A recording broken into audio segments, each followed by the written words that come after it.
ऋषिभ्यो महभ्यो नमो गुरुभ्यः। सर्वोपप्लवरहितः प्रज्ञानघनः प्रत्यगर्थो ब्रह्मैवाहमस्मि ब्रह्मैवाहमस्मि। ॐ श्रुतिस्मृतिपुराणानामालयं करुणालयं नमामि भगवत्पादं शङ्करं लोकशङ्करं शङ्करं शङ्कराचार्यं केशवं बादरायणं सूत्रभाष्यकृतौ वन्दे भगवन्तौ पुनः पुनः। ईश्वरो गुरुरात्मेति मूर्तिभेदविभागिने व्योमवद्व्याप्तदेहाय दक्षिणामूर्तये नमः। श्रीदक्षिणामूर्तये नमः। श्रीगुरुभ्यो नमः। हरिः ओम्।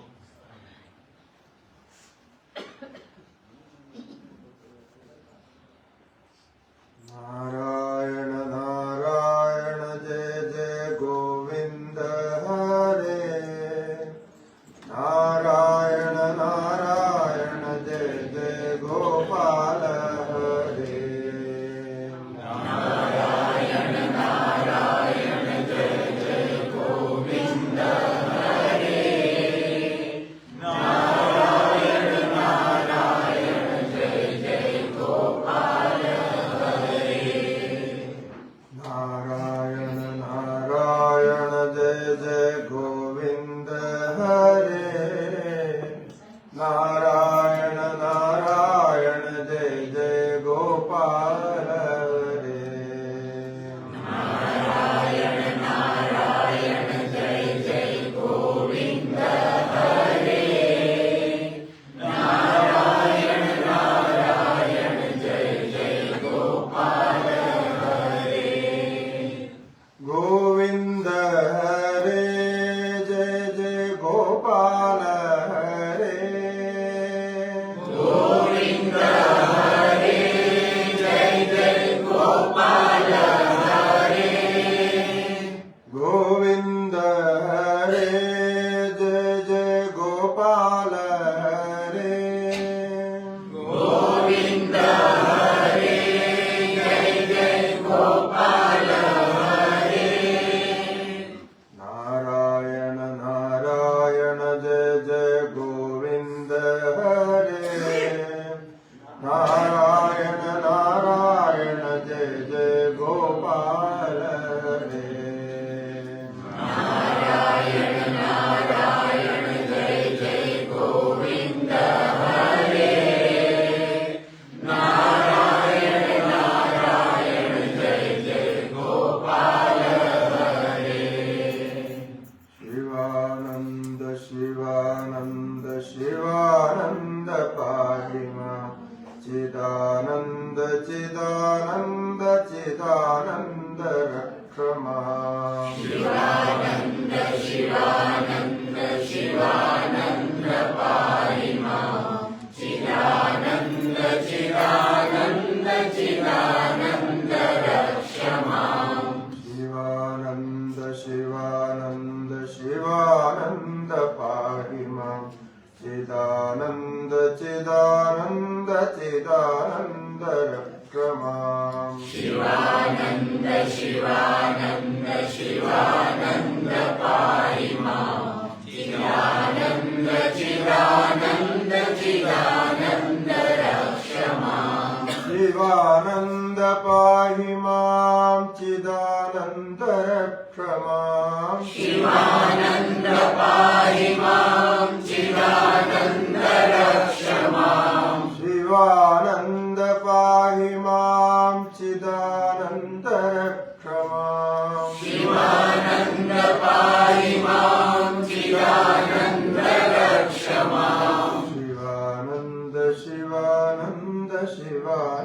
पाहि माम् शिवानन्द शिवानन्द शिवानन्द पाहि माम् चिदानन्द चिदानन्द चिदानन्द रक्ष माम् चिदानन्द चिदानन्द चिदानन्द रक्ष माम् चिदानन्द चिदानन्द चिदानन्द रक्ष माम् चिदानन्द चिदानन्द चिदानन्द रक्ष माम् श्री गुरुभ्यो नमः। हरि ओम। नारायण। ओम नमः।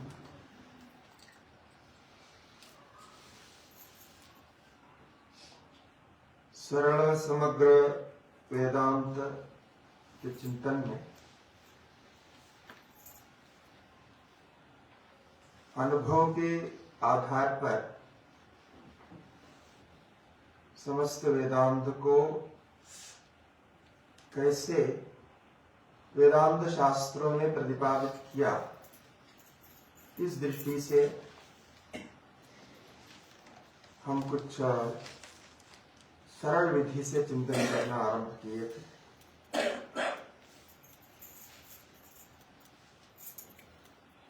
वेदांत एक ऐसा शास्त्र है कि इसमें कोई भी अंश कल्पित नहीं होता है, यानी यह पूर्ण रूप से यथार्थवादी तत्वशास्त्र है।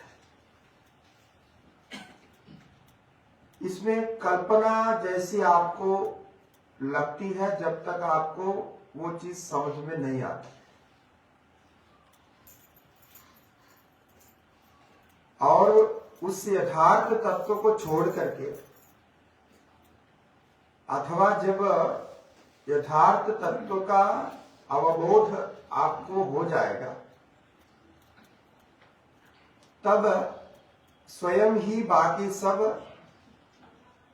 कल्पित दिखते हैं। वो स्वयं ही आपको दिखेगा, ना कि आपसे कल्पना करवा रहे हैं अथवा कल्पना की दृष्टि से मनवा रहे हैं। मन आपको मानना ही पड़ेगा ये कल्पना है ऐसी। तो बहुत समय या बहुत लोगों को जो वेदांत अध्ययन करते हैं उनको यही लगता है कि वेदांत आपको कुछ चीजें मनवा रही है, मन आपको ऐसा मानना पड़ेगा, ये मिथ्या है ऐसा मानना पड़ेगा। जब जगत मिथ्यात्व की बात करते हैं तो ये मानना पड़ेगा ऐसा करते। ये वस्तुस्थिति नहीं है। जगत मिथ्यात्व भी एक मानने की बात नहीं है। ये तथ्य के ज्ञान से, सत्य के ज्ञान से स्वयं आपको लगने वाली बात है। इसका सारा श्रेय वेदांत के जो निजी अनुभव है, यानी आपका जो अनुभव है उसी को जाता है। किसी भी अवस्था में किसी भी विषय को या किसी भी वस्तु को आपको सत्य करना है या मिथ्या करना है, ये पूर्णतः आपके उस काल के विचार और ज्ञान पर आधारित है। यानी किस काल में आप किस चीज को सत्य मान रहे हैं, किस चीज को मिथ्या मान रहे हैं, ये आप पर आधारित है।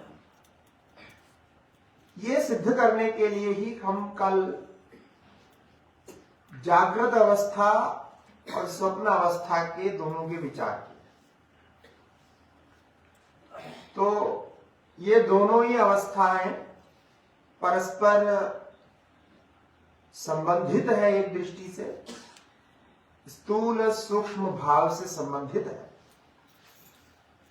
किंतु दो अलग अलग अवस्थाएं हैं। इन अवस्थाओं की अपनी एक विशेषता भी है। उस विशेषता के कारण ये दोनों भिन्न होते हैं। ये हम विचार किए थे कल कि जागृतीय पदार्थ ज्ञान अनुभव स्वप्नकालीन पदार्थ ज्ञान के अनुभव से अलग है, यद्यपि अनुभव करता एक है। जागृत में अनुभव कर हम स्वप्न में जाते हैं तो वहां ये कहा गया स्वप्न में भी स्वतंत्र रूप से ही जाते हैं। यहां का कुछ भी वहां नहीं ले जाता, यहां का यहां रह जाता है और वहां जाके कुछ और अनुभव करते हैं, वो भी हमारा ही अनुभव है। किंतु अब तक हम स्वप्न के अनुभव को इतना महत्व नहीं दिया, हम महत्व नहीं देते। कारण क्या बताया था कि स्वप्न के अनुभव में स्थूल शरीर, जो इंद्रियां हैं, स्थूल इंद्रियां, बाहर के विषय, ये नहीं रहने के कारण हम अपने आप अपनी दृष्टि से इस स्वप्न के अनुभव को अप्रामाणिक मानकर उसको महत्व नहीं देते, क्योंकि हमारी तुलना सभी अनुभवों के साथ, हमारी तुलना जागृत के साथ रहती है। ये सबसे बड़ी गलती मान लीजिए कि हम जागृत के साथ तुलना करके ही कुछ भी समझेंगे। भगवान है ये शास्त्र बोलता है, चेतन है, सर्वज्ञ भगवान है, परमात्मा है, किंतु उस चेतन सर्वज्ञ परमात्मा को हम देखना चाहते हैं, यानी उसको जागृत अवस्था में देखना चाहते हैं। यदि वो जागृत अवस्था में आ जाए किसी भी प्रकार से, नहीं भी आए, उसके कोई लक्षण दिख जाए, कोई अनुभूति हो जाए, कोई सिद्धि प्राप्त हो जाए, तब हम भगवान को मानेंगे, बिल्कुल वैसे ही मानेंगे। इसका मतलब क्या है कि ये जागृतीय अनुभवों से आपको बहुत संबंध है, बहुत इसको बलवान मानते। ये सबसे बड़ी गलती है। और आज तक जितने वैज्ञानिक हुए हैं वे सब इसीलिए वेदांत के ज्ञान प्राप्त नहीं कर सके, यद्यपि वे भी बस बड़े बुद्धिमान थे, विचक्षण थे, गवेषणा करते थे, बहुत बड़े मनीषी निकले, बहुत कुछ उन्होंने कार्य भी किया, किंतु वो वेदांत ज्ञान प्राप्त नहीं कर सके, उस आत्मा का ज्ञान प्राप्त नहीं कर सके। कारण क्या है कि उन्होंने जागृतीय प्रमाण को मान करके सभी विचार किया, तो सभी को जागृतीय प्रमाण के साथ टटोल कर उसको प्रामाणिक मानने की चेष्टा की, तो वो हो ही नहीं सकता। जागृतीय प्रमाण एक कालीन प्रमाण है, उस अवस्था विशेष में वो काम करता है, लेकिन उस प्रमाण को अन्यत्र प्रमाणित नहीं कर सकते, अथवा जो जागृतीय प्रमाण के विषयभूत नहीं होते,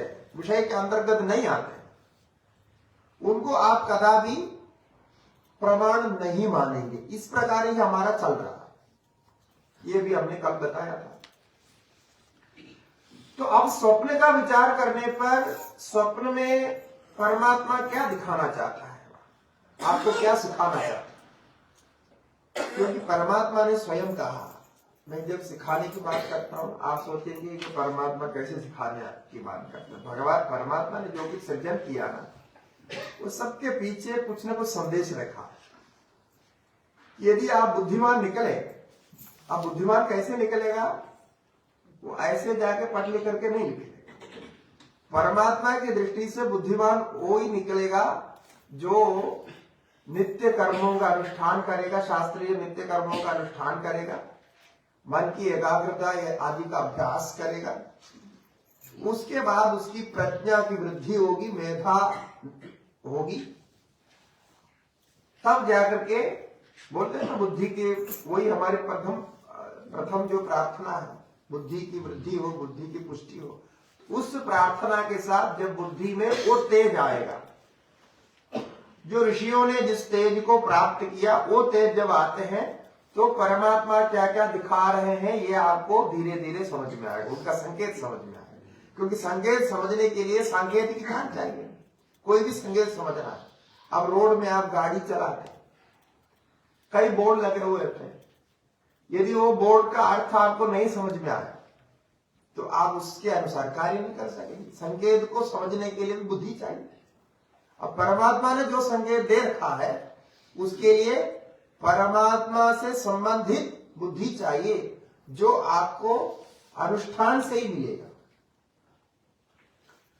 शास्त्र उसके लिए मदद करता है, और शास्त्र का निरंतर अभ्यास स्वाध्याय उसी में मदद करता है। तो स्वाध्याय हमारा एक नित्य कर्म है, पंच महायज्ञों में भी एक माना गया है। तो परमात्मा ने स्वयं कहा बृहदारण्यक उपनिषद में, कहते हैं ये जो सृष्टि मैंने की है, तो वहां प्रश्न होता है आपने सृष्टि आखिरी की क्यों, क्या जरूरत है, सृष्टि नहीं करते तो क्या हानि होने। उधर उन्होंने उसके उत्तर में कहा, यदि मैं ये सृष्टि नहीं करती तो मेरा ज्ञान किसी को हो नहीं पाता। तो मेरा ज्ञान प्राप्त करने के एक मार्ग के रूप में ही मैंने ये सृष्टि को बनाई है। वो अपने रूप से, अपने ही अंदर से, अपने ही उपादान बन करके, अपने ही अंदर से मटेरियल निकाल करके स्वयं बनाया इत्यादि अभिन्न निमित्त उपादान कारण आदि प्रक्रिया है, जो भी है बनाई तो है, अपने स्वरूप में बना। वहां बृहदारण्यक उपनिषद में 2 अध्याय के अंत में ये कहा गया है, इंद्रो मायाभिः पुनरुपईयते तदस्य रूपं प्रतिचक्षणाय पुरश्चक्रे अधिपतः पुरश्चक्रे चतुष्पथः पुरः स पक्षी भूत्वा पुरः पुरुष आविशत्। ऐसा एक प्रसंग है। इंद्र यानी परमात्मा अपनी माया शक्ति से अनेक रूपों को बनाया, दिखाया। बनाया मतलब आपको देखने लायक कर दिया, ये अर्थ है। दिखाया, आपका अनुभव होता है। और क्यों बनाया? पुरुरूपईयते तदस्य रूपम प्रतिचक्षणाय, ताकि मेरा स्वरूप, मेरा रूप का ज्ञान, मेरा स्वरूप का ज्ञान सबको हो जाए। इसका अर्थ क्या है कि परमात्मा स्वयं ये कह रहा है। इसका अर्थ यह है कि ये जो विषय है, जो सृष्टि में है, इसको उसी प्रकार से जानने के लिए, परमात्मा के रूप में जानने के लिए परमात्मा ने ही इधर कुछ अनुभव दिया है, यानी संकेत दिए, कुछ चिन्ह दिए, कुछ लक्षण दिए, ताकि उसका विचार करते जाएंगे, अंत में जाके परमात्मा का ज्ञान होगा। ये एक बड़ा सूत्र है। वेदांत शास्त्र और सारे वेदांत सब इसी पे आता है। इसको हम भगवान की महिमा भी कहते हैं, विभूति भी कहते हैं, सब कुछ कहते हैं। तो कल हम इसी दृष्टि से स्वप्न का विश्लेषण किया था कि स्वप्न में ये दिखाता है कि ये जो बाह्य शरीर आपका सत्य नहीं है। ये बाह्य शरीर केवल आप एक यंत्रवत, एक स्थान के रूप में अथवा एक वाहन के रूप में आप प्रयोग करते हैं। उससे वहां जो कुछ अनुभव होता है उतने के लिए वो बनाया हुआ है। ये शरीर उसी के लिए है। इस शरीर से, इससे आगे कहीं भी कोई अनुभव आपका होता नहीं। लेकिन आप होते हैं, अनुभव होते हैं, शरीर नहीं होता। ये हमको स्वप्न में अनुभव में आता है। और स्वप्न में भी पुण्य पाप आदि के अनुसार सुख आदि के फल दिखाई पड़ते हैं। कुछ अच्छा बुरा देखना सुनना तो होता ही है वहां भी। तो जैसा स्वप्न, जैसा जागृत है वैसे ही स्वप्न है, और स्वप्न के जागृत के दोनों के कुछ संबंध है। इस प्रकार से स्वप्न में भी दिखाई पड़ते हैं, और कल हमने कहा था जो दिखना मन वो दिखना ही है, लेकिन स्वप्न शरीर से उसको देखते हैं, ये इंद्रियों से ऐसा नहीं देखते, उसका देखना अलग है। अब जो है वहां भी कहते हैं परमात्मा पुरश्चक्रे दिवतः पुरश्चक्रे चतुष्पथः, ये सब कुछ मैंने शरीर 2 पैर वालों को 4 पैर वालों को सबको बनाया, और पुरस्स पक्षी भूत्वा पुरः पुरुष आवश्यक। पक्षी का अर्थ सूक्ष्म शरीर है, सूक्ष्म शरीर ही बनकर के मैं इसके अंदर प्रवेश करके बैठा। तो प्रवेश करके बैठा है तो यह वहां दिखाई पड़ेगा। तो वैसे स एष इह प्रविष्टः, बृहदारण्यक में कहा, जीवेन आत्मना अनुप्रविश्य, ये भी कहा।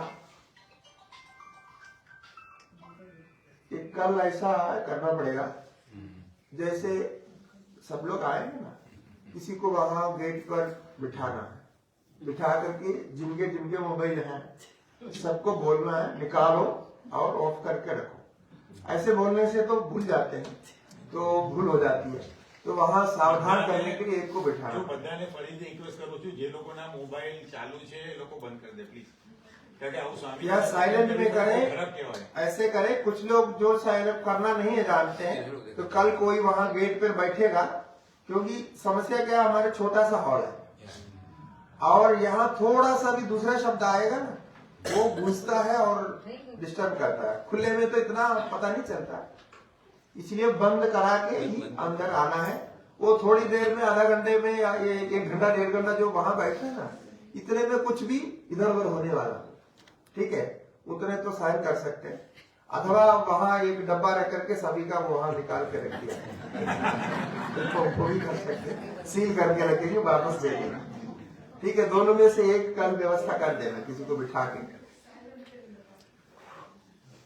तो ये अनुभव जब हम स्वप्न में देखते हैं तो ये हमको पक्का पता चलता है कि वहां हम है, अनुभव करता है, शरीर नहीं है, शरीर से हम अलग है, सारा कुछ अनुभव हो रहा है।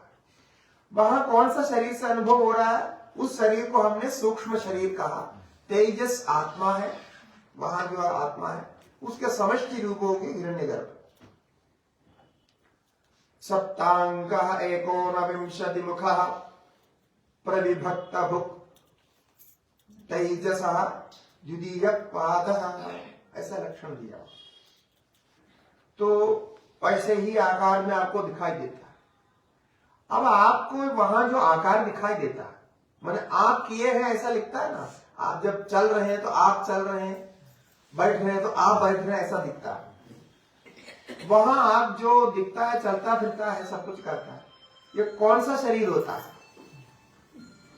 कौन सा शरीर होता है? यही शरीर है, इसी आकार में दिखता है? थोड़ा याद करिए, इसी आकार को आपने वहां देखा है क्या? ऐसे ही सिर पैर सब था है? नहीं होता है। आप वो मान लेते हैं, वहां ऐसा पूरा दिखता नहीं है, जैसा ये कपड़ा पहन करके सब कुछ जैसा अभी हम बैठे हैं इसी प्रकार वैसा नहीं दिखता। आपको कितना इतना भान मात्र होता है कि मैं कर रहा हूं। तो चल रहे हैं तो आपको ऐसा लगता है कि आप पैर से चल रहे हैं, तो कभी कहीं से चल रहा है, कहीं कुछ से चल रहा है, ऐसा ही है। चलने का अनुभव जैसा होता है, लेकिन यही शरीर इसी आकार में वहां बनते नहीं, वो बन नहीं सकता। कारण क्या है? वो सूक्ष्म शरीर है। वो सूक्ष्म शरीर के पास आपके मनुष्य शरीर जैसे हजारों शरीर है, शरीर की एक व्यवस्था है उनके पास। अभी आप मनुष्य बने हुए हैं, इसलिए मनुष्य आकार में दिखाई पड़ेगा, इसलिए वो मंत्र भी कहता है सप्तांगः एकोनविंशति मुखः, ये बोलते हैं। किंतु ऐसे ही मनुष्य शरीर नहीं। कारण क्या है? एक तो सूक्ष्म शरीर में आकार का कोई महत्व नहीं, जैसा आपके जो मोटा तकड़ा जो आहार है उसका महत्व है। आपका बॉडी वेट का कोई महत्व नहीं, क्योंकि बॉडी वेट तो स्थूल में होता है, वो वेटलेस होता है, वहां तो वेट ही नहीं है। फिर क्या है कि काल के भी कोई महत्व नहीं। अब क्या आप इतने उम्र के हैं, ये उम्र के हैं, वो भी कोई महत्व नहीं। तो काल भी नहीं वहां, देश भी नहीं है, क्योंकि आप यहां बैठ के वहां चले जाते, देश भी नहीं। और स्थूलता के जो भार आती है, वेट आदि कुछ भी नहीं। तो ये सब के बिना ये शरीर का आकार कैसे बने? और ऐसा कोई चित्र बना करके रखा भी नहीं वहां जाके आप कॉपी करके करें, ऐसा भी नहीं होता। तो वहां आप चल रहे हैं, फिर रहे हैं, सब कुछ कर रहे हैं, ये सब बिना इन सब से होता है। माने यही शरीर है प्रूफ करने के लिए, स्थापित करने के लिए आपके पास कोई प्रमाण नहीं है कि यही शरीर वहां, इसका डिट्टो वहां आता है, यानी इसके ही प्रतिरूप वहां आता है, ऐसा नहीं। वहां एक शरीर मिलता है, बस वो शरीर मिलता है और वो आपको सारे काम करा देता है। और अभी के जो मानसिक भावना के अनुसार ऐसे ही खिलाना पिलाना आदि होगा, इतना भगवान ने ध्यान रखा है। नहीं तो वहां जाकर के जो बंदर जैसा खाना या फिर वो के अन्य जीवों के जैसा खाना यदि होता तो बड़े परेशान हो जाते, आप तो फिर पागल हो जाते। ऐसा नहीं रखा, वो बहुत सावधानी से भगवान ने ये व्यवस्था रखी है, उतने ही आपकी वासनाएं संस्कार प्रकट होंगे जितने मनुष्य के साथ संबंध है, इसलिए वैसे के वैसे आपको दिखता है। और कभी कभी दूसरा भी दिखता है, कभी कभार ऐसा दिखने पर आप डर जाते। यदि समझो आप स्वप्न में छलांग मारते हुए बंदर जैसा छलांग मारते हुए दिखाई पड़ा आपको, होता है कभी कभी, तो आप डर जाएंगे, ऐसा क्यों हुआ, ऐसा क्यों हुआ। अथवा आप जो है शेर बन करके किसी के पीछे दौड़ रहे हैं, ऐसा दिखता है, तो वो आप डर जाते, मैं क्यों शेर बना था। कोई कोई लोग सांप बनते, कई लोग बोलते हम सांप बने थे, फिर ऐसा होगा तो फिर अशुभ होता है, शुभ होता है, इत्यादि बोलते हैं। एक स्वप्न शास्त्र है हमारे पास, उसमें यह सब लिखा हुआ, ऐसा ऐसा देखने से ऐसा ऐसा पहले। तो वो डरावन स्वप्न होता है तो डर जाते हैं, लेकिन वो हमेशा नहीं होता, विशेष स्थिति में होता। यानी ये सारी भी वासनाएं आपके पास है, जो पूर्व पूर्व जन्म में आप क्या क्या लेके आए, वो सारी वासनाएं वहां है। और ये किसी को ऐसा अनुभव है, एक ऐसा है वो कभी भी स्वप्न देखते हैं अपने को एक साधु के रूप में देखते हैं। एक माता है, वो मेरे से आकर के ऐसे ऐसे बोली, बहुत समय बात करके अपने अनुभव बताया, ये है। तो वो स्वप्न जब भी देखती है, वो एक सन्यासी के रूप में या फिर एक भिक्षु, यानी जो बौद्ध भिक्षु आदि के रूप में, और वैसे जगह पे वो घूमती है, करती है, ऐसा वो लगता है, वो पुरुष जैसे वहां दिखते हैं। अब कुछ कोई जन्म में उसके साथ से संबंध रहा हो, तो नहीं तो ऐसे आएंगे भी नहीं, वासना कैसे आएगी।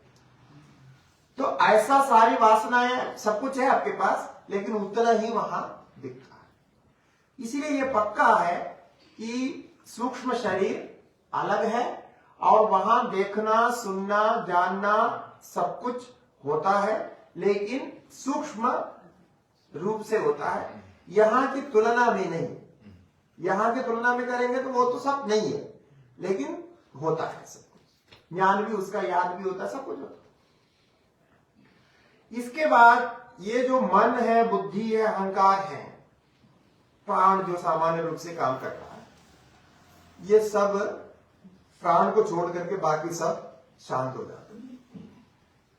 प्राण की ऐसी ड्यूटी है, वो आजीवन की ड्यूटी है। जब से प्राण चलना शुरू हो गया, मृत्यु तक उनको चलता ही रहना चाहिए। अनस्तमिता देवता ऐसा कहते हैं प्राण को। ये अस्त होने वाली देवता नहीं है, ये विश्राम नहीं करती।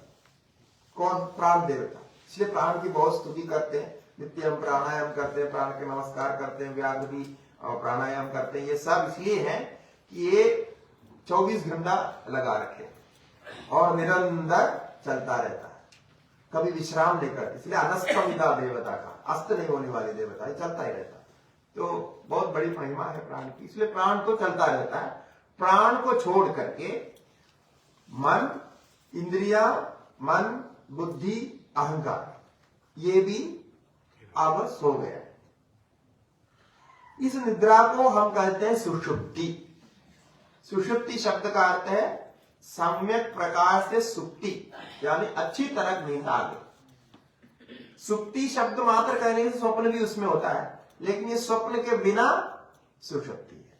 अब देखिए, सुषुप्ति में पूरा आपको ब्रह्म ज्ञान होता है, सुषुप्ति में अद्वैत का ज्ञान होता है, सुषुप्ति में आप सर्वज्ञ हैं, आप अनंत है, आनंद में भी अनंत है, सब कुछ आपको सुषुप्ति में परमात्मा दिखा देता है।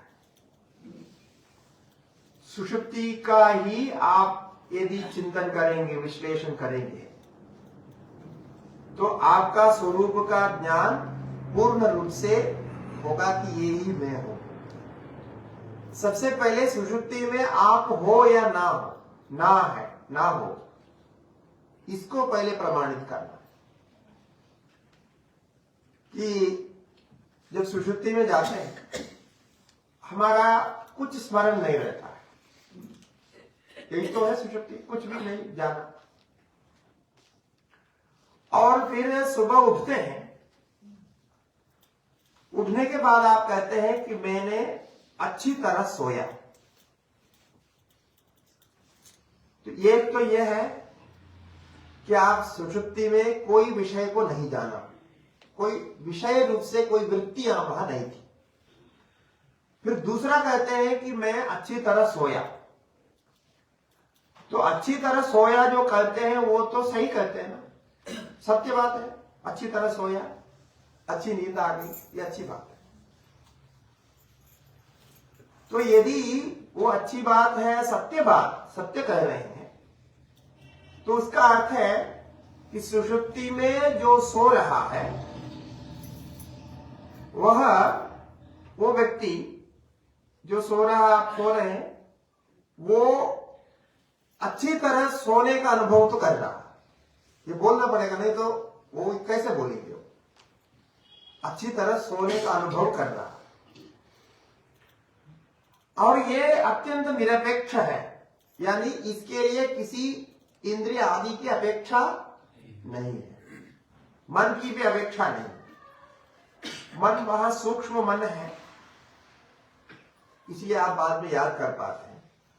वो शायद परमात्मा ने इसलिए रखा, ये मन यदि पूरा कट जाए तो गुमसुम स्थिति हो जाए तो इसको पता ही नहीं चलेगा, तो फिर कैसे मालूम होगा कि वो जिंदा है कि मरा है, वो क्या अनुभव करेगा।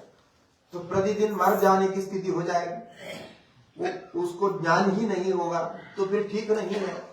इसीलिए शायद परमात्मा ने वहां व्यवस्था रखी है याद रखने की, मतलब इतना स्मरण करते हैं आप अनुभव करें। नहीं तो ऐसा भी हो सकता था कि आप वहां जाके अनुभव कर रहे हैं, आप क्या अनुभव कर रहे हैं, आनंद का अनुभव कर रहे हैं, सुख का अनुभव कर रहे हैं कि नहीं कर रहे हैं, कि क्या कर रहे हैं, कुछ भी पता नहीं चलता।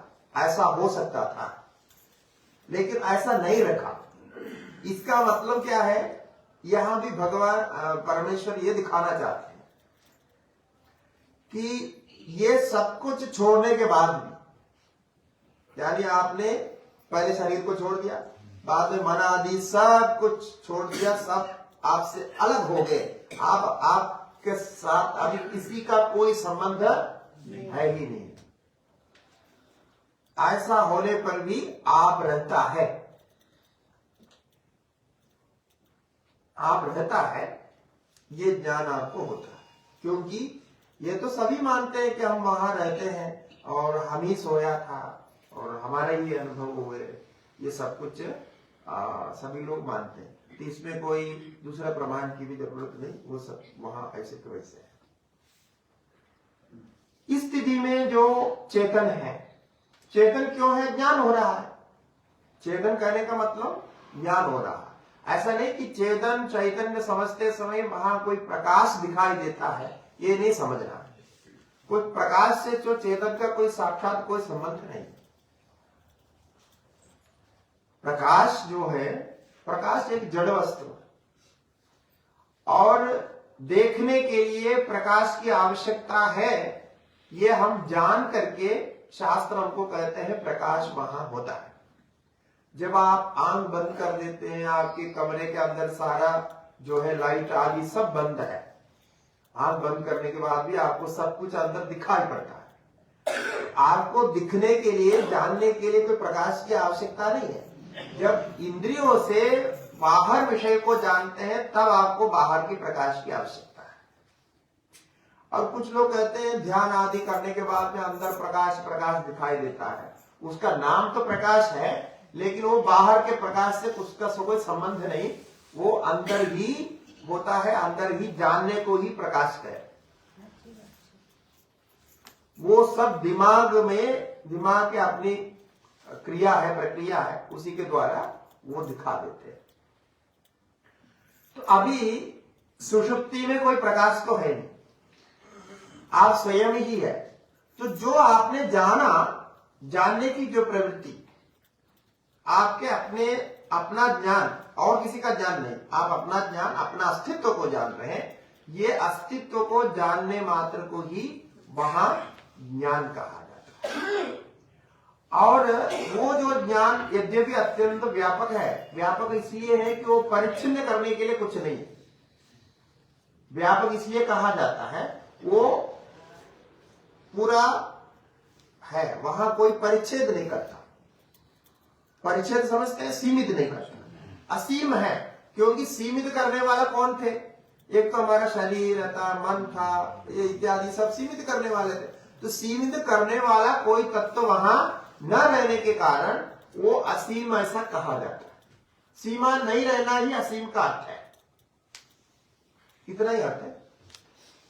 अब असीम को बाकी प्रकार से आप जान नहीं सकते। अनंत को जाना नहीं जा सकता, क्योंकि अनंत को यदि जानेंगे, जानने का विषय बनेगा तो अंध हो जाएगा उसका। क्योंकि जहां कोई परिच्छेद नहीं है वहां जानना ही नहीं होता, वो वहां विषय बनेगा नहीं। इसलिए जो अनुभव वहां है वो अनंत है, असीम है, ऐसा होता है। और जो आनंद का अनुभव भी आपको वहां होते हैं वो भी असीम ही होता है। क्योंकि वो आनंद को कैसे हम सीमित करते हैं? आनंद को कैसे सीमित करते हैं? एक एक विषय लेकर के सीमित करते हैं। जैसा पानी पीने से एक आनंद होता है, ये भी एक आनंद है, अच्छा लगता है, तो वो पानी पीने मात्र का है। और उसी जगह दूध पीने से थोड़ा और प्रकार से होता, वो विषय के अनुसार। फिर ऐसे ऐसे विषय को लेकर के वो आनंद को उसके साथ जोड़ करके हम सीमित कर देते हैं। अब वहां कोई विषय न होने से वो आनंद सीमित नहीं। किंतु यहां क्या कहना चाहता है वेदांत की दृष्टि से, जो अनुभव आपको सुषुप्ति में है उसमें दूसरा कोई भी नहीं होने से ये आप स्वयं ही है, तो ये आनंद भी आपसे ही आया है और ये ज्ञान भी आपका ही है। और ज्ञान आनंद दोनों को रहने के लिए आपका होना जरूरी है, अस्तित्व भी होना चाहिए। यानी सत्व भी हो गया, चित्त भी हो गया, आनंद भी हो गया। ये तीनों को आप वहां असीम भाव में अनुभव करते हैं, आनंद भाव में अनुभव करते हैं। ये जो वस्तुस्थिति है इसको बतलाने के लिए ही हमारे शास्त्रों में जहां जहां जीव के स्वरूप के बारे में पूछते हैं, परमात्मा के स्वरूप के बारे में पूछते हैं, तो सुषुप्ति का ही दृष्टांत स्थान दिया जाता है। सुषुप्ति स्थानम मोक्ष दृष्टांत भूतम, ऐसे भगवान भाष्यकार बृहदारण्यक भाष्य में स्पष्ट कहते हैं कि ये सुषुप्ति स्थान है ना, मोक्ष का दृष्टांत भूत स्थान है। यानी मोक्ष क्या होता है ये आपको प्रतिदिन भगवान दिखा रहे। और इससे बढ़कर के क्या चाहिए? अब कौन सा प्रमाण की आवश्यकता है? यदि आप सुषुप्ति में जाकर के शून्य हो जाते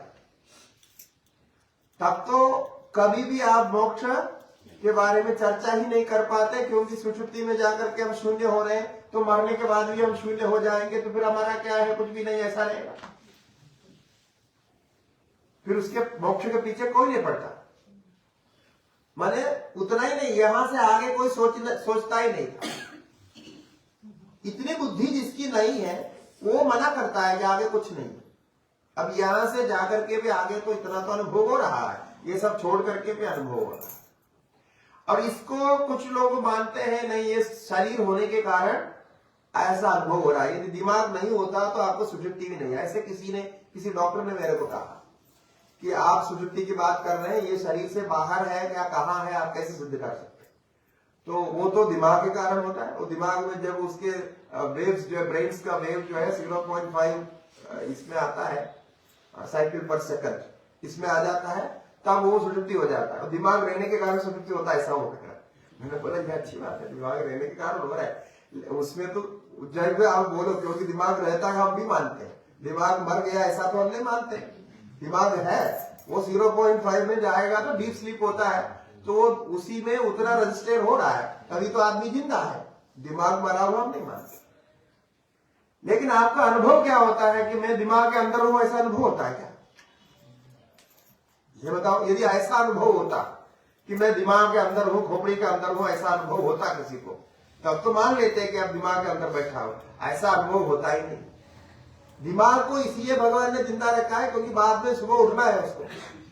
यदि नहीं उठना है तो वो खत्म कर देते हैं, दिमाग भी बंद हो जाता है। तो मैंने यही प्रश्न उनको किया कि आप ये दिमाग की बात करते हैं, दिमाग के कारण सुषुप्ति है ऐसा बात बोलते हैं, तो कोई उधर से मर जाता है तो क्या होता है? अथवा ये जब सुषुप्ति में जाते हैं तो सभी लोग क्यों नहीं मर जाते?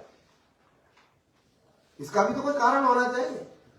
अब जब 0.5 साइकिल पर सेकंड में आपका वेव जो है कम हो गया, इसका मतलब ना होने के बराबर है, बहुत कम है वो, तो फिर भी वो जिंदा रहता है और सब कुछ चलता है शरीर में, हजम होता है, बाकी जो भी ब्लड सर्कुलेशन चलता है, फिर रोग होता है उसका भी निवारण होता है, बहुत कार्य चलते रहते हैं। ये सारा कार्य चल रहा है, तो वो सब सबकॉन्शियस माइंड के कारण कल चल रहा है। तो एक मन उसके लिए काम करता रहता है, तो ये सारा करा रहा। तो ये एक अलग डिपार्टमेंट है, ये सीधा आत्मा से संबंधित नहीं है। वो आत्मा के कुछ सेवक है वो कर रहे हैं, वो आत्मा से संबंधित नहीं है। यदि आत्मा से संबंधित होता तो क्या करते, सोचते, जानते थे कि नहीं मैं खून दौड़ा रहा हूं और हजम हो रहा है, क्या हो रहा है, वो सब कुछ जानने चाहिए था। वो कुछ जानता नहीं, उसका कोई अवेयरनेस उस आदमी को होता नहीं, आज तक किसी को हुआ भी नहीं। इसका मतलब वहां जाके ये दो अलग अलग डिपार्टमेंट हो ही जाता है। शरीर को संरक्षण करने वाले कर्म व्यवस्था ये अलग हो जाती है, और उसके लिए जितनी चेतना की जरूरत है वो होता है। उसके लिए जितने ब्रेन की एक्टिविटी की जरूरत है उसको मिनिमम में रखा है, मिनिमम में रखा। ये किसने रखा? ये बोलने वाले कोई डॉक्टर ने नहीं रखा, कोई साइंटिस्ट ने नहीं रखा, ये तो स्वाभाविक रूप से रखा है। इसका मतलब ये प्रक्रिया पहले से भगवान ने रिसर्च करके बहुत काफी जो है व्यवस्था सोच करके तब रखा है, आपने रखा तो है ही नहीं। और ये इसको पूरा बंद करके मैंने उनको पूछा यदि आपके पास यदि व्यवस्था है तो ये 5% को भी बंद करके देखो, हो सकता है क्या? बोलता है बंद करने के बाद वो वापस आएगा नहीं, वो 5% तो होना ही चाहिए। तो उससे ज्यादा बंद करेंगे तो फिर बहुत मुश्किल होता है, वापस आने में वह काफी टाइम लगता है, ऐसा बोलता है। वो हो ही नहीं सकता, फिर तो क्या है? तो ये है उसके साथ संबंध बनाने के लिए, वो संबंध बना के वो वापस उठे, इसलिए ये व्यवस्था रखी है। ये सारे परमात्मा ने किया, ये अपने आप हो रहा है, ये ध्यान देना। ये आपके कारण नहीं हो रहा है, आपको पूछ के नहीं हो रहा है, आपको तो केवल जागृत अवस्था पर कंट्रोल है। कितना अद्भुत है देखिए, केवल जागृत अवस्था पर ही कंट्रोल है आपका, बाकी कहीं भी आपका कोई कंट्रोल नहीं, जबकि आपका जीवन बाकी भी है। इस अवस्था में जो सुषुप्ति अवस्था में जो आत्मा है, इसको आप अनुभव करते हैं प्रतिदिन। आप इसका, इस अनुभव का ये आत्मा की दृष्टि से चिंतन करिए, मनन करिए। तो आपको वैराग्य होने के लिए, वेदांत का ज्ञान में निष्ठा होने के लिए और कोई उपाय की जरूरत नहीं, जिसमें सब कुछ है। और इसका अनुभव करने के बाद ही आप वेदांत शास्त्र को समझ सकते हैं।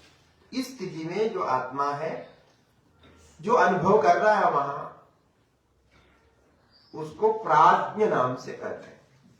प्राज्ञ, प्राज्ञ शब्द का अर्थ प्रकर्षेण ज्ञः ऐसा है। प्रकर्षेण जानादि प्राज्ञ, अर्थात पूर्ण रूप से, व्यापक रूप से सब कुछ जानता है, जानने वाला है, ऐसा प्राज्ञ। अब एक शब्द प्रयोग में यह समस्या है, कोई दूसरा शब्द है नहीं, जबकि पूरा अज्ञ ऐसा कह सकते थे, श्रुति ने ऐसा नहीं कहा। वो बिल्कुल मूढ़ है, वो कुछ नहीं जानता है, वो उसको स्वयं उठा करके दूसरी जगह ले जाए, कोई दूसरे कमरे में लिटा दे या कुछ भी कर दे तो कुछ भी नहीं जानता। उसके चोर आकर के सारे तिजोरी से चोरी करके ले जाए तो वो तो मुर्दा जैसे वहां पड़ा रहता है, वो सब कुछ गायब हो जाता है। तो इसका मतलब ये अत्यंत मूढ़ है, अत्यंत अज्ञ है, अंधकार में फंसा हुआ, ऐसा कहना चाहिए था। लेकिन श्रुति उल्टा कहती है। ये भी एक आश्चर्य है, ऐसा क्यों कहा? जबकि हमारा अनुभव क्या है, हम कुछ नहीं जानते। तो नहीं जानते हैं तो उसका नाम क्या होना चाहिए था? अज्ञ ऐसा होना चाहिए था, मूढ़ ऐसा होना चाहिए था। लेकिन प्राज्ञ उल्टा कर दिया कि सब कुछ जानने वाला वही है। तेजस समझ में आता है क्योंकि वहां तेज शब्द से सब कुछ दिखाई पड़ता है। विश्व है वो भी ठीक है, लेकिन प्राज्ञ में ऐसा शब्द का प्रयोग किया। इसमें क्या श्रुति दिखाती है कि जो सत्यम ज्ञानम अनंतम ब्रह्म है, स्वरूप लक्षण वाले तत्वमसि आदि वाक्यों के द्वारा जिस ब्रह्म का साक्षात्कार हमें वेदांत में होता है, वही ब्रह्म, वही आत्मा आपके जीव के रूप में वहां स्थित है। तो जीव का स्वरूप वहां दिखा रहे हैं। हम जीव इसलिए बोल रहे हैं व्यक्तिगत दृष्टि से, एक एक व्यक्ति का। ऐसा जो मैं बोल रहा हूं समझ में आया? क्या बोले कि यहां प्राज्ञ कहा, जबकि वो ज्ञान नहीं रख रहा, अज्ञ है, कुछ नहीं जानता, यही तो उठ करके बोलता है सुखम अहम अस्वाप्सम न किंचित अवेदिशम। ये श्रुति का वाक्य है। मैं सुखपूर्वक सोया, मैं कुछ भी नहीं जाना, ये अनुभव है। तो कुछ भी नहीं जानने वाला को विद्वान कैसे कह सकता? एक अक्षर भी नहीं पढ़ा, एक श्लोक भी नहीं बोल सकता, कुछ नहीं जानता है और उसको बड़े विद्वान बोल रहे हैं, तो क्या मतलब? तो ऐसे विरुद्ध कथन जैसा होता है। इसी में ही रहस्य है। ऐसा है कि ये जो प्राज्ञ शब्द बना हुआ है ना, ये संस्कृत में आप लोग जानते होंगे, वो प्राज्ञ ऐसा नहीं, कुछ लोग ऐसा व्याख्या करते हैं, प्राज्ञ ऐसा करते हैं, तब तो अर्थ हो जाता है, यानी बिल्कुल नहीं जानने वाला। प्रकर्षेण अज्ञ प्राज्ञ ऐसा भी शब्द बनता है, आकाश ने दीर्घ करके वो बन जाता है। ऐसा कई ग्रंथों में ऐसा लिखा होता है। कारण क्या है? आप कॉमन सेंस से, अपना सामान्य ज्ञान से विचार करने पर आपको यही लगता है कि वहां कुछ भी ज्ञान नहीं है, तो वहां ज्ञानी कैसे हो सकता है? जो एक प्रथम कक्षा में भी पढ़ाई नहीं की, वो कैसे पीएचडी होकर का आईएएस बन सकता है? लेकिन बनता है कोई कोई। प्रथम कक्षा में नहीं जाते हुए, स्कूल नहीं जाते हुए बना है। ऐसा है, एक है हमारे पास एक उदाहरण ऐसा बना है, घर में बैठे बैठे वो आईएएस बन गया, सब कुछ किया। तो ऐसा हो सकता है। तो ये विरुद्ध लगता है, इसलिए लोग क्या करते हैं, प्राज्ञ ऐसा इसका अर्थ कर देते, लेकिन ये बिल्कुल सही नहीं है। वो प्राज्ञ का अर्थ प्रकर्षेण ज्ञ ऐसा ही है। आकाश ने दीर्घ वाला नहीं है, वो तद्धित वाला है। तद्धित में प्रज्ञादिभ्य एक सूत्र है, उससे स्वार्थ में अण का दीर्घ होता है। वहां सूत्र में ही पाणिनि जी ने प्रज्ञा शब्द का प्रयोग किया। प्रज्ञा कहने की जगह पे प्राज्ञ कहेंगे, कहना चाहिए था प्रज्ञा। प्रज्ञा मतलब सब कुछ अच्छे जानने वाले, जैसे सुज्ञ बोलते हैं, प्रज्ञा बोलते हैं अच्छी तरह जानने वाले, विज्ञ बोलते हैं जैसा विज्ञान, इसके लिए विज्ञ बोलते हैं अच्छी तरह जानता, विशेष जानने वाला, ऐसा शब्द प्रयोग होता है। लेकिन उस जगह पे ये अकासवर्ण दीर्घ करके रखा है, दीर्घ कर दिया। ये अकासवर्ण संधि वाला दीर्घ नहीं है, ये तद्धित वाला तद्धिदेशवजामादे से दीर्घ है। तो प्रज्ञादिभ्य इसका अर्थ है प्रज्ञ आदि गण में आए हुए शब्दों को स्वार्थ में, अपने अर्थ में प्रथम अवर्ण का अकार आदि वर्ण का दीर्घ होता है, ये व्याकरण है। इसीलिए इसको पक्का जान लीजिए। हमको एक विद्वान ने भी पूछा था, एक स्वामी जी थे, वो अच्छा मतलब ऐसे करते थे, लेकिन व्याकरण आदि का उनका विशेष ज्ञान नहीं था। इसके कारण वो कई जगह ऐसा बोलते हुए मैंने सुना। फिर मैं क्या करता हूँ, बड़े के हमारे से, फिर मैंने जाकर उनको धीरे धीरे बैठ करके समझाया, स्वामी जी इसमें आज्ञा नहीं है, क्योंकि आकाश में देखते सबको दिखता है वहां, ये तद्धित का प्रत्यय है, इसलिए वो भाष्य भी समझ में नहीं आया। भाष्य तो ज्ञानी रूप से कर रहे हैं, तो ज्ञानी कैसे हो गया, ये कैसे हो सकता है। तो भाष्यकार वहां क्या कर रहे हैं कि ये जो वैरुध्य है, आप कुछ नहीं जानते हुए आपको बड़े ज्ञानी बता रहे हैं श्रुति, इसका वैरुध्य क्या है। हम भाष्यकार भाष्य लिखते हैं, भूत भविष्यत् ज्ञानम अस्यैव इति भूत पूर्वगत्या प्राज्ञ उच्यते। ये वहां का भाष्य वाक्य है। कह रहे हैं कि भूत भविष्यत आदि का ज्ञान, भूत का ज्ञान जो गया और आने वाला ज्ञान, ये सारा ज्ञान भूत भविष्यत की दृष्टि से यह कहा, जागृत स्वप्न को लेना सरलता से, जो गया है अभी आने वाला, भूत भविष्यत आदि जो ज्ञान है, अस्यैव इति, इसी का ही होता है। किसका, ये जो अभी सुषुप्ति में कुछ भी नहीं जानता वो सो रहा है, इसका ही होता है, इसी से ही होता है, क्योंकि ये बीज है, ये मूल है।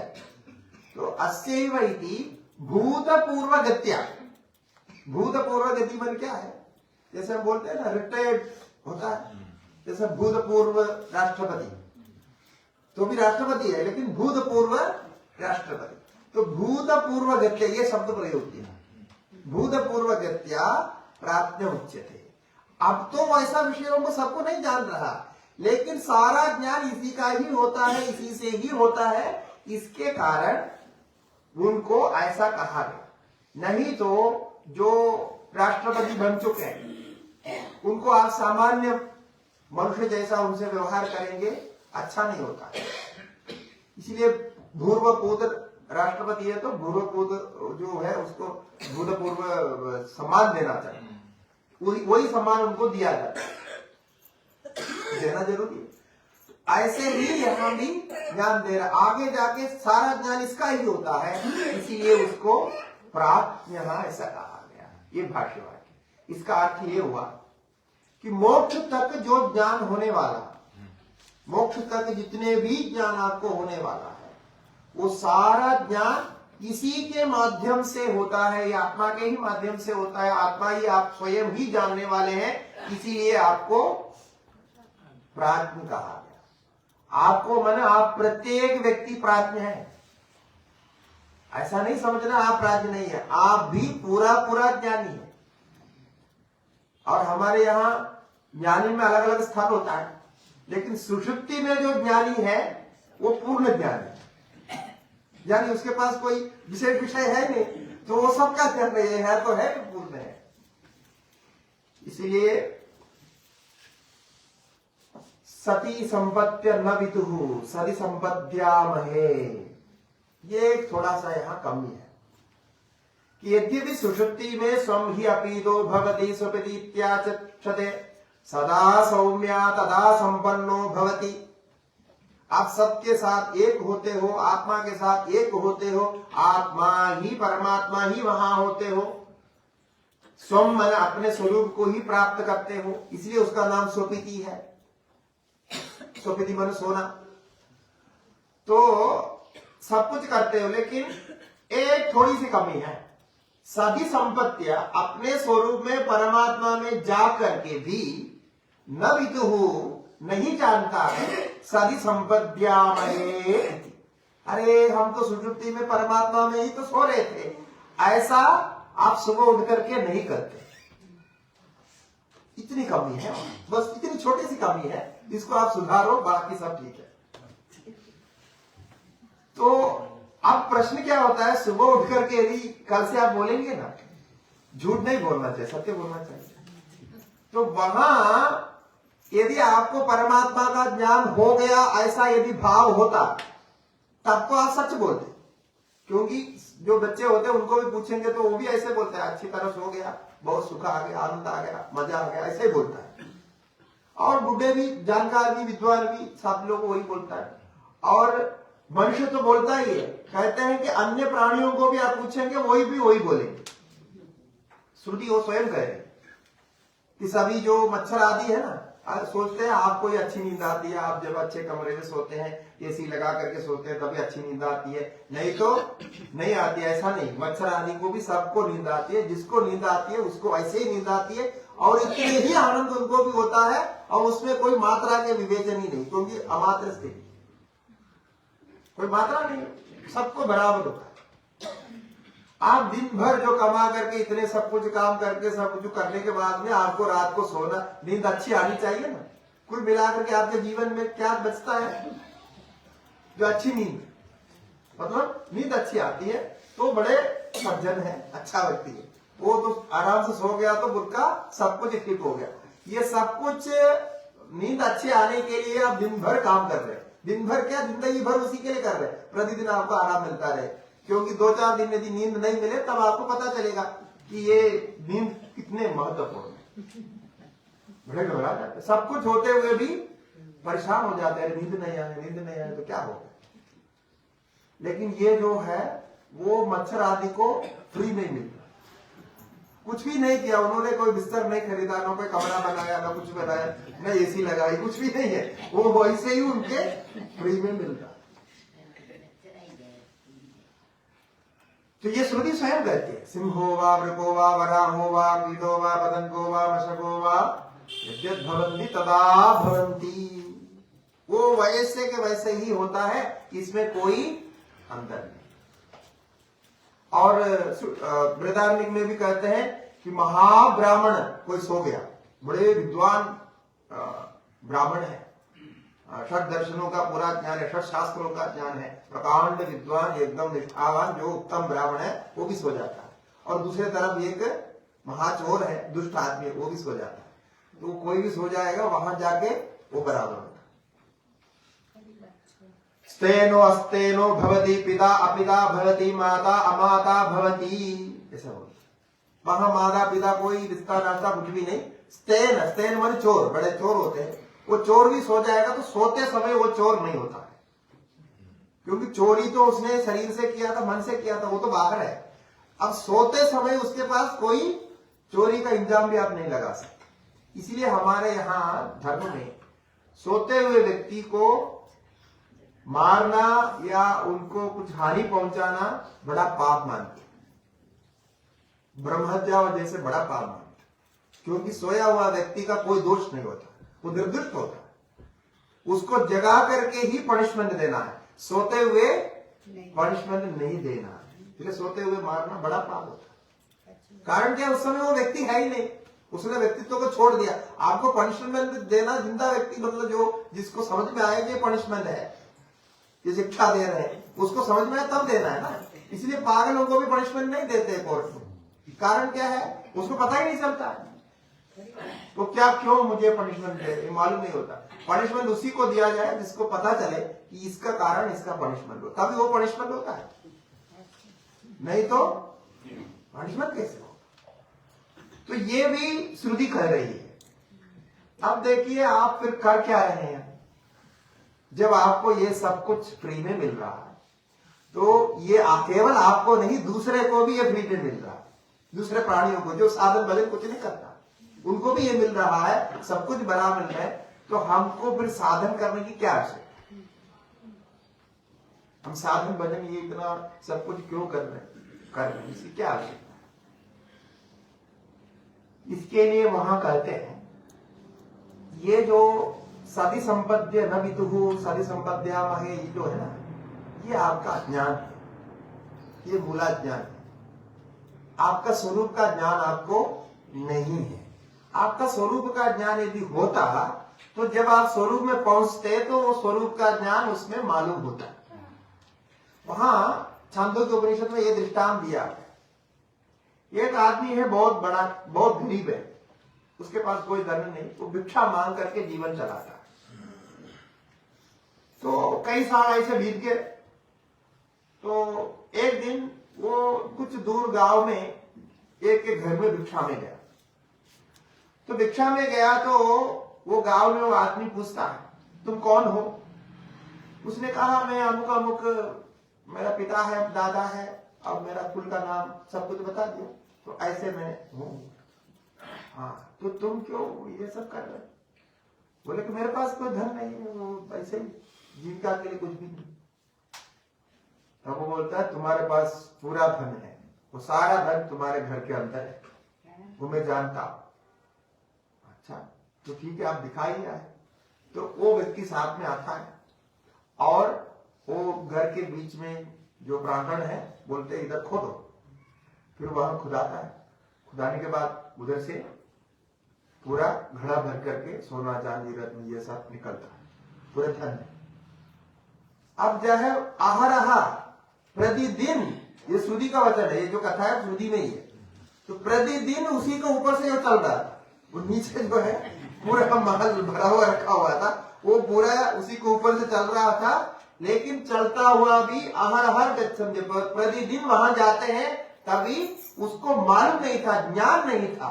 ज्ञान नहीं होने के कारण वो ना के बराबर हो गया, नहीं मिलने को उसमें अपने को अज्ञ मान लिया और दरिद्र मान करके दुख का अनुभव कर। ये हमारी स्थिति है। ये जो अज्ञता है, प्रतिदिन हम आत्मा में जा रहे हैं, स्वरूप का ही अनुभव कर रहे हैं, इतना ज्ञान हमको नहीं है। आपको लगता है ये तो बहुत सरल ज्ञान है, अभी तो हो गया कि नहीं हुआ है? हो गया ना। आप देखना वहां जाकर के कल नहीं रहेगा, तो ये अगले बार आकर के फिर मुझे बोलना पड़ेगा, पहले भी बोल करके गया था, ये अभी दोबारा आकर के बोल रहे। तो ऐसा ही होता है। तो ये ऐसा सुनकर के तो समझ में आता है, ये तो होना चाहिए, ऐसा है तो हम अपने अंदर ही आत्मा को मानते हैं।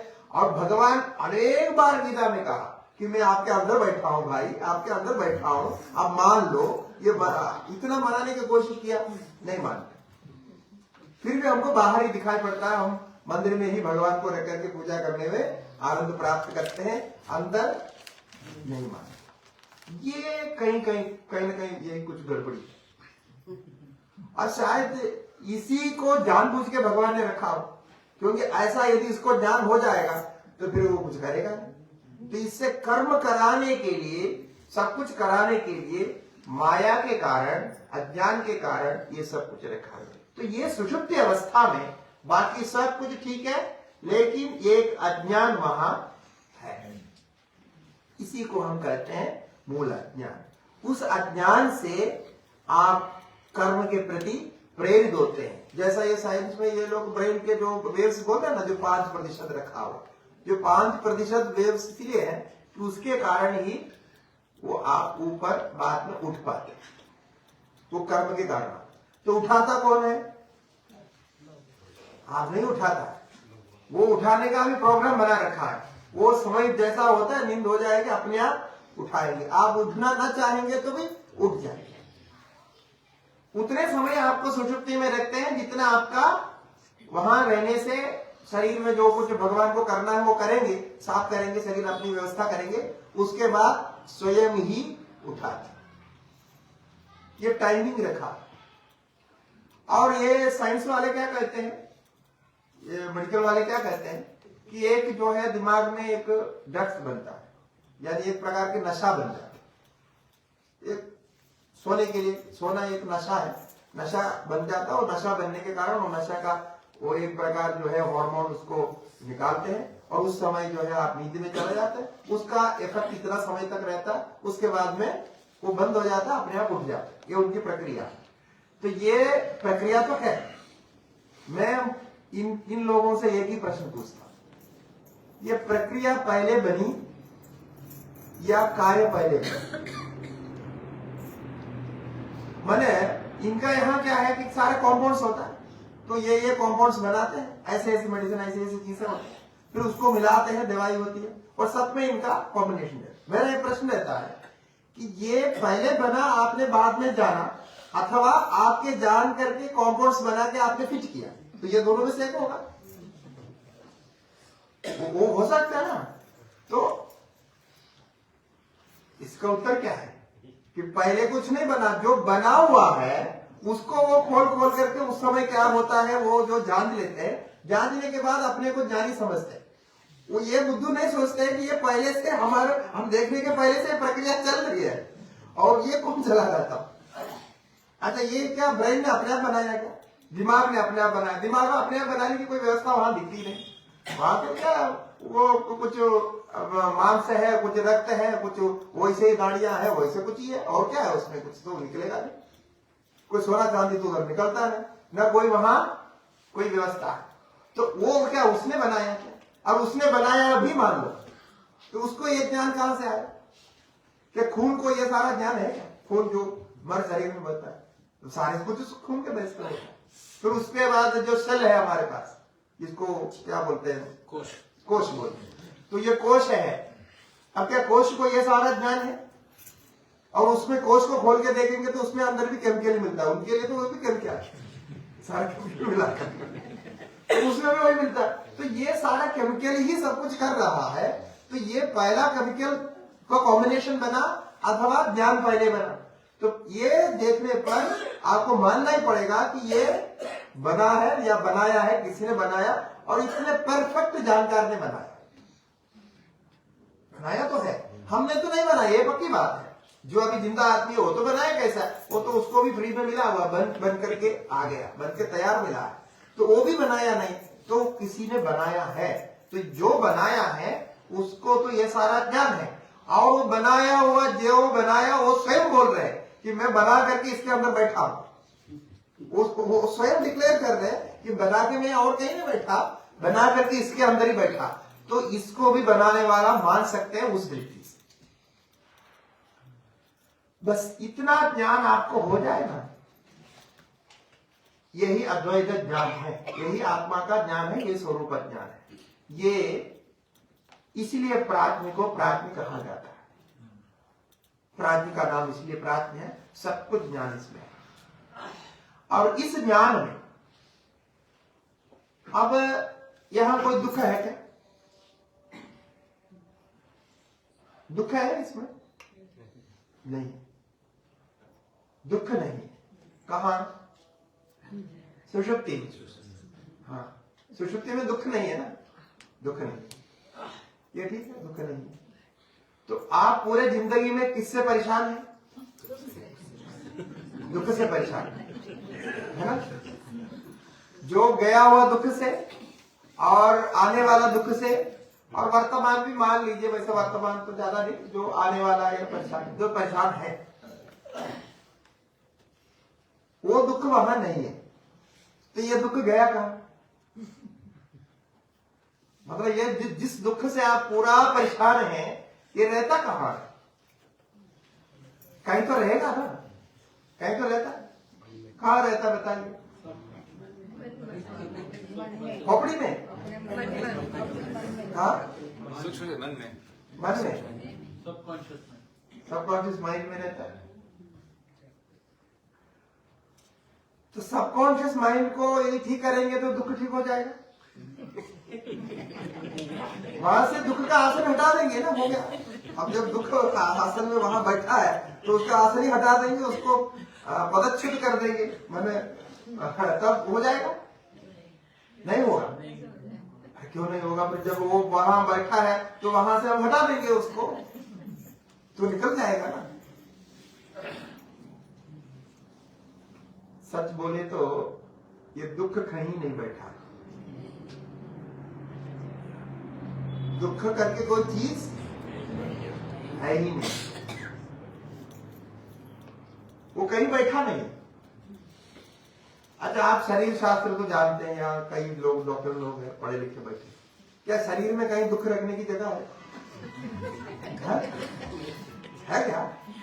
उसमें हमने जितना पढ़ा है उसमें तो कहीं रखने की ऐसी व्यवस्था नहीं। हड्डी मांस इत्यादि इत्यादि वो सारे अवयव है, वो सारे निकाल के देखने से कहीं भी दुख नहीं मिलता। दुख रखने की जगह है। हाँ, ये दुख रखने की जगह है दिमाग ना। हाँ, तो दिमाग को भी खोल के देखेंगे तो वहां तो वो बोलता है केमिकल मिलता है। वो दुख तो उनको वहां नहीं मिल रहा है, वहां वो सारे बोलता है ये केमिकल है, और ये केमिकल थोड़ा ज्यादा है, ये केमिकल कम है, वो यही तो बोलता है पूरा कॉम्पाउंड्स दे करके। वहां दुख का कोई बोला है क्या? आप जो रिपोर्ट बनाते हैं ना इसके अंदर, उसमें दुख के लिए कोई स्थान नहीं है। वो बोलता ही नहीं है, वो सिद्ध ही नहीं कर सके। सिद्ध किया है आज तक किसी ने? नहीं किया। और दूसरा हमने ये भी सुना है, जो लोग इस पर स्टडी करते हैं, आपकी मतलब आपको भी जानकारी होती है, वो कहते हैं कि हम सोचते हैं कि सबको एक प्रकार से दुख होता है, लेकिन उनका कहना है कि जो केमिकल, मान लीजिए केमिकल के द्वारा दुख हो रहा है, लेकिन वो भी सबको एक प्रकार से नहीं होता। जैसे आपको पैर में दर्द हो रहा, मुझे भी पैर में दर्द हो रहा, लेकिन मेरा पैर में दर्द होना, आपके पैर में दर्द होने का केमिकल कॉम्बिनेशन डिफरेंट होता है। ये उन्होंने सिद्ध किया। तो मैंने बोला तो आप कैसे स्थापित करोगे कि ये पैर का दर्द ही है? अब उसके आप जो है हजारों व्यक्तियों के पैर का दर्द का कॉम्बिनेशन जान करके ये बोल रहे हो कि ये पैर का दर्द ऐसा। और हमारे यहाँ एक समुदाय, मैं बोलता हूँ उनको, जीवित है अभी, हमारे मित्र ही है, 50 अभी 60 साल होने वाले, उनका बीपी कभी भी चेक करेंगे ना, बीपी का मिशन पूरा वो मरकुरी ऊपर ही चला जाता है। वो डॉक्टर लेकर डर जाता है, ये क्या हो गया? उसका नॉर्मल है वो, उनको कोई प्रॉब्लम नहीं, हार्ट प्रॉब्लम नहीं, शुगर प्रॉब्लम नहीं, कोई प्रॉब्लम नहीं। पहले से ही उनकी बीपी इतनी हाई है कि वो पल्स रेट भी इतने हाई है कि वो मिशन पूरा ऊपर ही दिखाता है। जितना उसका 120 कितना है, कितना 220। हाँ, तो वो जो लास्ट पॉइंट दिखाते हैं, वो इसलिए वो पहले ही डॉक्टर के पास जाते हैं, तो किसी कारण से जाते हैं तो बता देते हैं कि आप देखना नहीं, डरना नहीं, ऐसा ही हमारा नॉर्मल है। अब क्या कर सकते? तो पल्स रेट भी उसका बहुत हाई रहता है। ऐसे एनिमल्स भी होते हैं, हाइपरटेंसिव रेट बोलते हैं उसको, हमेशा ज्यादा रहता है। हाँ, ऐसा रहता है। लेकिन आदमी कोई ऐसा नहीं कि आदमी गुस्सा करता हो या बहुत ऐसा हो, ऐसा नहीं हो। तो बहुत साथ उनको गुस्सा कभी कभी आता है, लेकिन इतना नहीं आता है जितना वो बीपी के हिसाब से होना चाहिए। इसका मतलब ये दुख को रखने का कोई स्थान तो दिखता नहीं। आप साइकोलॉजिकली भी जो कहते हैं, ठीक है, आप सबकॉन्शियस माइंड को देखिए, कॉन्शियस माइंड को देखिए, उस हिसाब से भी आप चिंतन करिए इसमें से कौन से चीज में दुख हो सकता है। ऐसा क्योंकि दुख को भगवान ने बनाया है, इसलिए दुख को दुख दिखता है। जितने चीजों को भगवान ने बनाया ना, दुख को भगवान ने नहीं बनाया। क्या आपको मालूम है? कहीं भी हमारे सृष्टि प्रक्रिया में दुख को बनाया ऐसा है ही नहीं। दुख हमारा ऐसा नहीं है, दुख को बनाया नहीं भगवान। यदि दुख को भगवान ने बनाया होता तो क्या होने वाला था? है क्या होने वाला था? सबको दुख फ्री में मिल जाता। क्योंकि भगवान ने जो कुछ बनाया वो सबको फ्री में देने के लिए बनाया था। जैसे पानी बनाया, हवा बनाई, पृथ्वी बनाए, आकाश को बनाए, वो आदमी बनाए, सारे तत्व बनाए, ये सारे आपको फ्री में मिल रहा है। अभी जैसे सुषुप्ति बोला, ये भी फ्री में मिल रहा है, स्वप्न भी फ्री में मिल रहा है, सब कुछ आपको फ्री में मिल रहा है। आपका कोई प्रयत्न इसमें नहीं, भगवान सब फ्री में देता। यदि दुख को भगवान ने बनाया होता तो फ्री में निरंतर दुख होता रहता, जब जब नहीं तो समय समय पर दुख अपने आप आ जाता है और सबको बराबर आता, यानी समान रूप से आने वाला। क्योंकि भगवान ने जो कुछ बना के दिया सबको समान रूप से बना के, नहीं है ना? कितने कृपालु है, देखिए मतलब भगवान के अंदर कोई भेदभाव। ईश्वर पर्जन्य द्रष्टव्य, ये सब तत्व तो जानना चाहिए, सब सभी को सिखाना चाहिए। जो बच्चे लोग जो है सबको बोलना चाहिए कि ये तो असलियत है कि भगवान ने जो कुछ बनाया, अब किसका भी कोई भी धर्म का कोई भी भगवान हो, जो भगवान ने बनाया है वो सबको समान रूप से ही बनाया है, उसमें भेदभाव नहीं है। भगवान जो कुछ देते हैं सबको समान रूप से। तो यदि दुख को भगवान बनाए होते तो बराबर सबको एक प्रकार का दुख देते। जो भगवान का बनाया हुआ सुख है वो आप सुषुप्ति में अनुभव करते हैं। जो सुख सुषुप्ति में अनुभव करते हैं ना, वो भगवान का बनाया हुआ सुख है, आपका नहीं है। क्यों नहीं है? आपका क्यों नहीं है? आपको यदि समझ में आया तो बताओ। आपका बनाया हुआ सुख नहीं है वो, ये कैसे मालूम पड़ता है? क्योंकि आपका बनाया हुआ जो कुछ है वो जागृत अवस्था में सब तिजोरी में बंद है, वो कोई वहां आया ही नहीं। उसका कोई संबंध ही आपके पास नहीं है, तो आपका बनाया हुआ कौन सी चीज वहां आ गई? ना आपके कोई पुत्र आए, ना कोई मित्र आए, कोई कलत्र आए, कोई बंधु आए, कोई भी संपत्ति आए, कोई भी कुछ भी वहां आया ही नहीं है। तो आपने जो कुछ मान बैठा है उसमें से कुछ वहां आया नहीं, और जहां ये कुछ भी नहीं आया वहां आपको बराबर सुख मिल रहा। वो अभी अभी हमने कहा केवल आपको नहीं, सभी प्राणियों को भगवान ने बराबर सुख दिया। तो सुख का स्वरूप तो भगवान है ही, उसका सृजन किया या नहीं किया जैसा भी मान लिए, वो भगवान का दिया है तो बराबर है। भगवान बना के सबको बराबर। इस प्रकार भगवान ने सब कुछ बराबर बना के दे के फिर आपके जो अज्ञान है, उस अज्ञान के कारण, अज्ञानेन आवृतम ज्ञानम तेन मुह्यन्ति जन्तवः, उस अज्ञान के कारण आप इसमें से भेदभाव अलग अलग करते, मतलब मिक्सिंग करने का काम आप करते, मिलाने का, उधर से थोड़ा लेता, इधर से थोड़ा लेता, ऐसा लेता, वैसा लेता, मिलाता। मिलाने के बाद में जो आपके लिए अनुकूल नहीं होता है उसको आप दुख मानते हैं। जो आपके लिए अनुकूल नहीं होता, प्रतिकूल होता है, खाली उसको दुख मानते। वो कैसा बनाया? भगवान ने बनाया नहीं, वो भगवान ने जो बना के दिया उसमें से इधर उधर से थोड़ा मिलाया, वो कुछ कुछ मिलाया, इधर उधर भ्रम कर दिया, कैसे भी मिलाया, मिला करके आप फिर उसको दुख। जैसे भगवान ने मिर्च बनाया, मिर्च तो समझते हैं जो डालते हैं आप सब, इसमें क्या कहते हैं? मिर्ची बोलते हैं। चलो अच्छा, हाँ तो मिर्च बोलते। चलो मिर्च जो है भगवान ने बनाया, नमक भी भगवान ने बनाया। अभी वो मिर्च को ला करके आप जब सब्जी बनाते उसमें डाल देते और ज्यादा से ज्यादा डाल देते और डाल करके आप खाते, तो खाने के बाद में उससे परेशान होता है या आपकी तबीयत खराब होती है। अभी सारे चीजों में मिलावट आ रहा है, तो सारे मिलावट से आपको परेशानी है। तो इसमें क्या कह रहे हैं? मिर्च का अपना एक स्वभाव है, वो आपको खाने के लिए बनाया, मान लीजिए खाने के लिए भगवान ने बनाया, नहीं तो बनाया क्यों ऐसा? तो मिर्च में तेज इसलिए रखा है कि ये एक रस ऐसा भी रहे, जो गन्ने में मिठास रखा तो ये भी रहे, वैसा सारे षड रसों को सब कुछ भगवान ने बनाया, बना करके दिया, बोले कि जैसा तुमको चाहिए वैसा ले लो। हम ला करके मिला देते हैं, मिला करके खा करके हम परेशान होते हैं, फिर हमको बोलते हैं हमको ये दर्द हो रहा है, वो दर्द हो रहा है, ऐसा हो रहा है, ये पीड़ा हो रहा है, वो पीड़ा हो रहा है, वो सब कुछ हम करते हैं। तो ये सारा जो दुख है ये आपका बनाया, दुख भगवान ने नहीं बनाया। ये पक्का हो गया ना? इसमें कोई संशय क्या?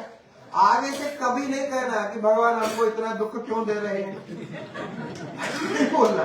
तो दुख भगवान नहीं देता है। भगवान कहते हैं नादत्ते कस्यचित् पावम न चैव सुहृदं विभुः, मैं किसी को कोई दुख नहीं देता हूं भाई, न किसी को कोई सुख देता हूं, मेरा देना लेना ये मेरे तरफ से नहीं होता है। तो तुम करते हो और तुम उसमें फंसते हो। और ऐसा ये मिलाने के लिए यदि जानता नहीं है व्यक्ति, अज्ञ है, तब तो कहना है क्या? वो तो इधर से उधर मिला करके निरंतर परेशान होता रहता है। इसीलिए आपका बनाया हुआ दुख है। तो आपने दुख बनाया कैसे? मतलब दुख बनाने के लिए भी आपको तो जानकारी चाहिए। अब कोई भी चीज बनाने की जानकारी चाहिए, जैसे खिचड़ी भी बनाना है तो जानकारी चाहिए, उसके बिना खिचड़ी भी नहीं बनती है। तो दुख आपने बनाया या आपने स्वीकार किया? ठीक है, मैंने बोला ऐसा नहीं, आप पक्का स्वीकार कर रहे हैं कि दुख आपने बनाया? नहीं नहीं, आप बोलेंगे नहीं नहीं वो तो हमारे प्रारब्ध के कारण आता है। प्रारब्ध को किसने बनाया? प्रारब्ध किसका? वो प्रारब्ध वही है, आप जो पहले किया था वो आपका जो हिसाब में था, जो भगवान ने हिसाब करके रखे थे, जिसको संचित कर्म बोला। तो वो संचित माने आपकी पूंजी, जो डिपॉजिट आपने किया है, वो डिपॉजिट में से निकाल करके आपको देता है। भगवान क्या सोचता है, ये बेचारा इसमें बहुत प्रेम करता है, इसलिए तो बनाया, तो उनको देना चाहिए, तो उसको वंचित नहीं करना चाहिए, तो आपको दे देता। आप जब कर्म किया तो उस समय सोचना चाहिए था कि हम अभी कर रहे हैं, इसका परिणाम मुझे ऐसा आएगा, ये भी बुद्धि भगवान ने दी है, किंतु उसका प्रयोग नहीं करता। भगवान ने ये विवेक भी दिया कि आप सत्य जानो, असत्य जानो, सही करो, गलत करो, ये सारा विभाग जानने के लिए भी दिया, उसका प्रयोग नहीं करता। और जैसा आप बनाते हैं, बना के भगवान के पास देने से भगवान उसमें कोई परिवर्तन नहीं करता। भगवान उसको रखेंगे, जैसा उसका समय आएगा वो पक करके तैयार होगा, तब आपको फल रूप में दे देते हैं। उसको हम कहते हैं प्रारब्ध। इसमें भी भगवान का कुछ नहीं है, इसलिए भगवान दुख देता है ये कोई कहना नहीं चाहिए। परो ददादि दिक बुद्धि रेशा, दूसरा दुख देता है। आप सोच रहे हैं दूसरा कोई दुख है, वो दे ही नहीं सकता, क्योंकि दुख करके कोई चीज बना ही नहीं। ये आप बना सकते हैं, आप में ऐसी चीजें बनाने की कलाकारी है पर जो होती नहीं है ऐसी चीज को आप बनाते हैं और अनुभव करते हैं।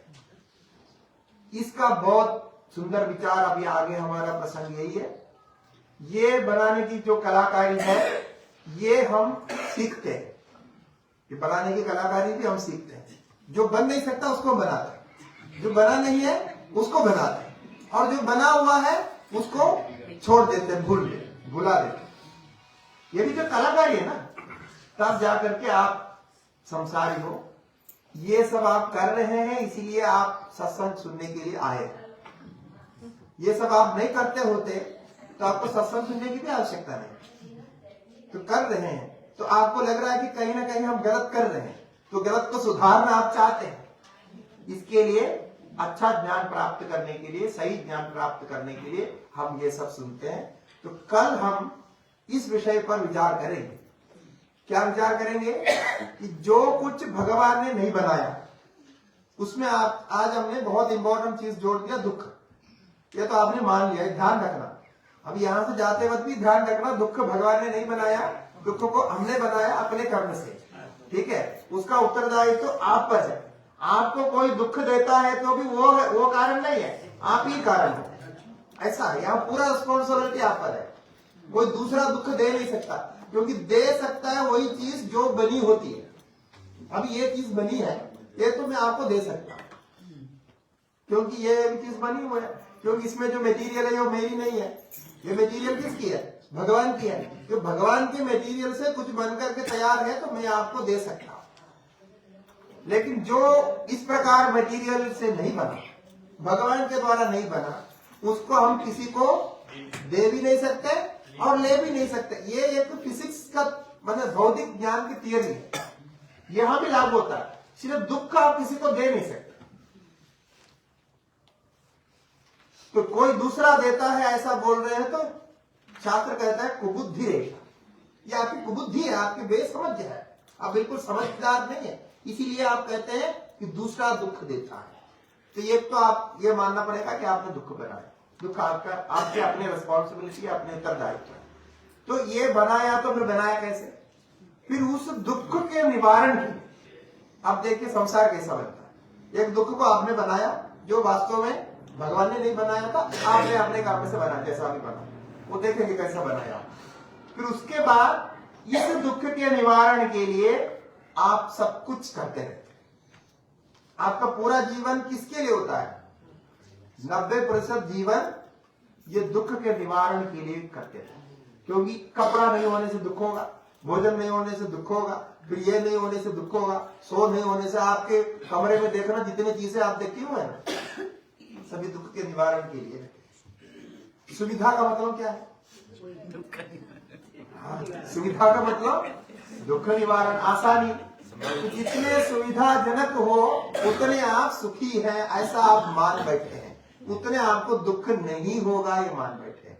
ये पूरा गलत है, उससे कोई संबंध नहीं। वो तो स्वयं आपकी सुषुप्ति अवस्था दिखा रहे हैं कि ये सब कुछ आप सुविधा के लिए रखे, उससे कोई काम नहीं आता, उसी से नींद नहीं आती है। जिससे नींद नहीं आती है उसी को ही आप निद्रा का कारण मान रहे नहीं। तो ये सब आपके अंदर कलाकारी है। तो ये सब कैसे होता है इसको हम कल विचार करेंगे, ठीक है। ओम पूर्णमदः पूर्णमिदं पूर्णात् पूर्णमुदच्यते पूर्णस्य पूर्णमादाय पूर्णमेवावशिष्यते। ॐ शान्ति शान्ति शान्तिः। श्रीगुरुभ्यो नमः। हरिः ओम्।